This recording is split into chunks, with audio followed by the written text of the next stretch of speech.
সমকামিতা প্রমোট করে বিভিন্ন নাটক সিনেমা আমাদের দেশে তৈরি করা হচ্ছে। সম্প্রতি ঈদের একটি নাটকও এই বিষয়ে তৈরি করা হয়েছে। এটা নিয়ে ফেসবুকে সমালোচনা চলছে, বিষয়ে কিছু বলবেন?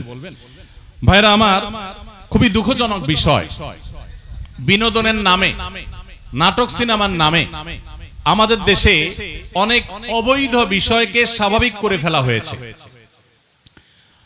আজ থেকে 15-20 বছর আগেও, 30 বছর আর 25 বছর আগেও এই সমাজে কোন একটা পুরুষ কোন একটা নারী বিবাহ বহির্ভূত সম্পর্ক করাকে অত্যন্ত দোষণীয় মনে করা হতো, শহরে গ্রামে সর্বত্র।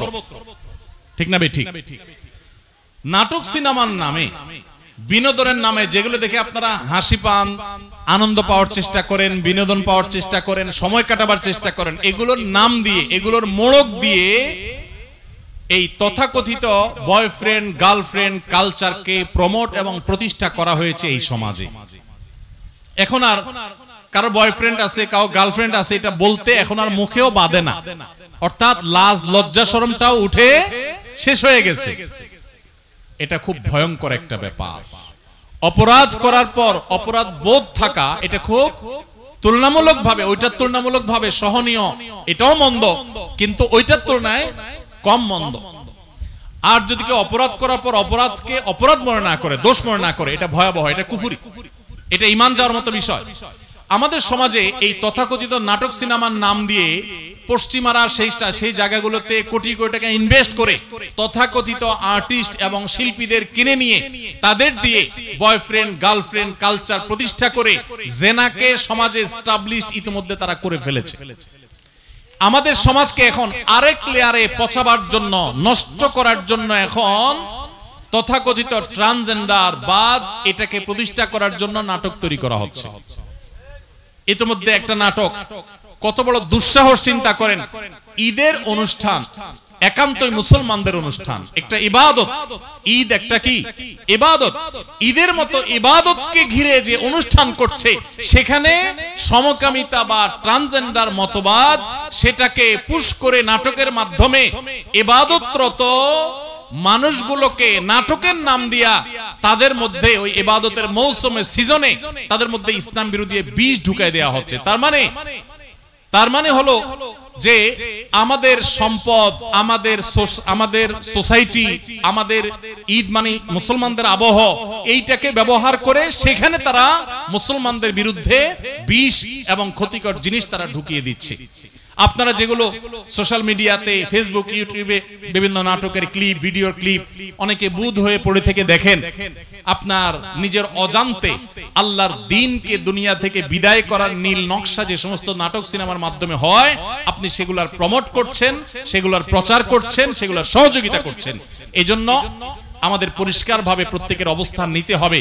যেই সমস্ত কোম্পানি, যেই সমস্ত আপনার ব্যবসা প্রতিষ্ঠান এই সমস্ত ট্রান্সজেন্ডার মতবাদ, এই সমস্ত সমকামিতা, যেটা আমাদের রাষ্ট্রের আইনেও 2 বছর কারাদণ্ড বলা আছে, এরকম একটা রাষ্ট্রের আইন বিরোধী এবং বাংলাদেশের হিন্দু, মুসলিম, খ্রিস্টান, বৌদ্ধ সকল ধর্মের মানুষের সর্বসম্মতিক্রমে সকল ধর্মমতে যেটা অন্যায়, অপরাধ এবং পাপের কাজ, রাষ্ট্রীয় আইনে যেটা অবৈধ, সেরকম একটা জিনিসকে যারা স্বাভাবিক করার চেষ্টা করছে, তারা হোক বিশ্ববিদ্যালয়, হোক তারা ব্যাংক, হোক তারা মোবাইল ব্যাংকিং কোম্পানি, হোক তারা অন্য কোন প্রতিষ্ঠান, হোক তারা যে কোনো প্রতিষ্ঠান, তাদেরকে বর্জন করা, বয়কট করা, উপযুক্ত শাস্তি নিশ্চিত করার চেষ্টা করা আমাদের প্রত্যেকটা মানুষের দায়িত্ব।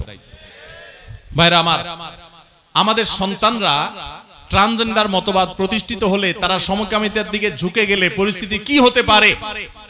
আমেরিকার মতো দেশের অভিভাবকরা রাস্তায় নেমে এসেছে, কারণ গোটা সমাজের সিস্টেমটা ভেঙে ফেলা হয়েছে। আপনারা অনেকে বলতে পারেন এটা করে তাদের লাভটা কি? কোরআন খুলে দেখেন, কোরআন এমন এক অলৌকিক মহাগ্রন্থ, 5000 বছর পরে কি হবে কোরআন বলে গেছে, ইঙ্গিত দিয়ে গেছে। আল্লাহ সুবহানাহু ওয়া তাআলা বলেছেন ফালা ইউগাইয়িরুন্না খালকাল্লাহ, শয়তানের অন্যতম একটা কাজ হবে মানুষের সৃষ্টির মধ্যে পরিবর্তন সাধন করে সেখানে পুরো সিস্টেমটাকে আপনার ভেঙে চুরে একাকার করে দেওয়া। নারী পুরুষের কোনো ভেদাভেদ তারা রাখতে চায় না। আপনারা জানেন বাংলাদেশে এখন অনেক ফরম তৈরি হচ্ছে, ছেলে মেয়ে পরিচয় রাখতে চায় না। শুরুতে শুরু হয়েছে ছেলে মেয়ে, আবার ট্রান্সজেন্ডার, একটা হলো তৃতীয় লিঙ্গ যেটাকে বলেন আপনারা, অর্থাৎ হিজড়া। সেটাতে একটা জিনিস সৃষ্টিগত ব্যাপার, ওইটার ব্যাপারে কোনো ভিন্নমত নাই। তারা তো আল্লাহ সৃষ্টি ওইরকমই তারা থাকবে, অথবা তাদের ট্রিটমেন্ট করে একটা পর্যায়ে তাদেরকে আনা যাবে, তাদের অধিকার সুসংরক্ষিত সাংবিধানিক ভাবেও ধর্মীয় ভাবেও। কিন্তু তথাকথিত ট্রান্সজেন্ডার এবং এই ট্রান্সজেন্ডার উপরে ভর করে সমকামিতা সমাজে প্রতিষ্ঠা করার যে অপচেষ্টা, এইটার বিরুদ্ধে খোদ আমেরিকাতে অভিভাবকরা রাস্তায় নেমেছে। রাশিয়ার মতো দেশ, চায়নার মতো দেশ, তারা বলে দিয়েছে এটা সন্ত্রাসবাদ। অ্যাগ্রেসিভলি তারা এটা ঢুকাচ্ছে। অনেক গার্মেন্টস প্রতিষ্ঠানকে, মালিকদেরকে বাধ্য করা হচ্ছে আপনি সমকামিতাকে সমর্থন করেন কিনা, তাহলে আপনাকে ফান্ড দেয়া হবে, আর না হলে দেয়া হবে না। তারা নারী পুরুষের পরিচয়কে একাকার করে দিয়ে এখানে যে বিশৃঙ্খল পরিস্থিতি তৈরি করতে চায়, আল্লাহ বলেছেন এটা শয়তানের এজেন্ডা। ফালা ইউগাইয়িরুন্না খালকাল্লাহ, আল্লাহর সৃষ্টি নারী এবং পুরুষ, এগুলোর মধ্যে পরিবর্তন সাধন করে এগুলোকে মেসাকার করে একাকার করে বিশৃঙ্খল করে ফেলা, এটা শয়তানি এজেন্ডা যেটা বাস্তবায়ন করছে। অতএব ঈদের অনুষ্ঠানে বা যে অনুষ্ঠানে হোক, নাটকের নামে, সিনেমার নামে আপনারা একটার পর একটা অবৈধ জিনিসকে সমাজে স্বাভাবিক করে ফেলবেন। এখন আবার সমকামিতাকে স্বাভাবিক করার এজেন্ডা নিয়ে নামছেন। আপনারা কিছু পয়সা কড়ি পাবেন, কিছু ফান্ড পাবেন, এগুলো নিয়ে দেশে বাইরে চলে যাবেন, ওই যার কানাডার বেগমপাড়ায় চলে যাবেন, আমেরিকায় চলে যাবেন, আর আমাদের সমাজকে, আমাদের সন্তানদেরকে ধ্বংস করে দিয়ে তারপর চলে যাবেন। এটা কোনোদিনই এদেশে মানুষ সহ্য করবে না। অতএব রাষ্ট্রবিরোধী, আইন বিরোধী এই সমকামিতাকে যারা প্রমোট করছে তাদের ব্যাপারে আমাদের সাবধান হতে হবে, সতর্ক হতে হবে, দায়িত্বশীল হইতে হবে, এবং আমাদের প্রত্যেকটা মানুষকে তাদেরকে বর্জন, বয়কট সর্বতভাবে করতে হবে।